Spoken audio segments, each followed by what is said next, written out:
誰去摘果子？作者袁妙霞，出版社小樹苗。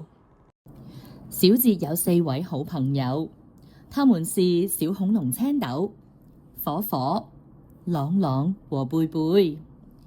每天小節都跟這些好朋友一起學習，一起玩耍。這天他們又聚在小節的家，一起玩耍。侯先生走過來說：我家的果園有好多果子，你們來採摘吧。侯先生種嘅水果又大又甜，大家都很愛吃。但是誰去採摘呢？這很費功夫啊。朗朗去吧，他長得最高，貝貝最強壯，他去就最合適了。小節吃得最多，應該他去。大家很想吃水果，但他們你推我讓，誰也不想去摘果子。最後火火提議說：我們玩遊戲，誰輸了誰去摘果子。大家既然想不出更好的辦法來，便一致同意火火的建議。第一輪大家玩捉迷藏，火火輸了。我現在就去摘果子。說完，火火提着籃子就走了。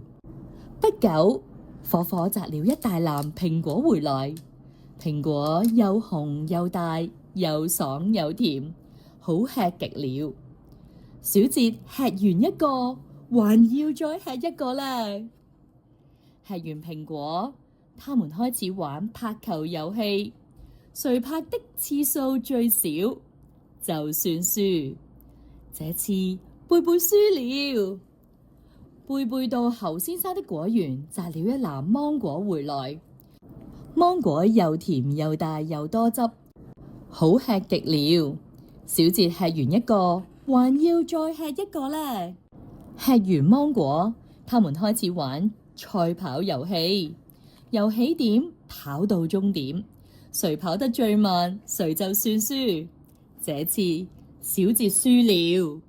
小節，你快去摘果子吧。我不想去。小節嘟着嘴巴說：侯先生的果園說遠不遠，說近也不近，一來一回太累了。你輸了就應該去摘果子。火火說：為什麼你不去？要我去。小節不服氣地說：呢次遊戲規則我們一早說好的。大家都生氣了。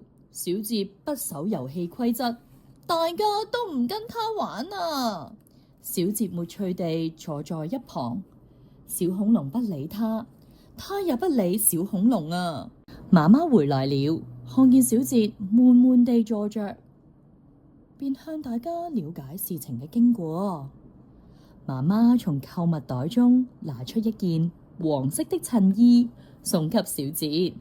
小節最喜歡黃色，他穿上這件襯衣好看極了。既然你喜歡這件襯衣，邊就穿着它上學吧。媽媽說：不，學校規定盡可要穿校服的。小節回答：對，學校定下的規則，大家都要遵守。社會上定下的規則，例如按交通燈過馬路，不亂拋垃圾，大家都要遵守。為什麼你跟同伴定下的遊戲規則，你就不遵守呢？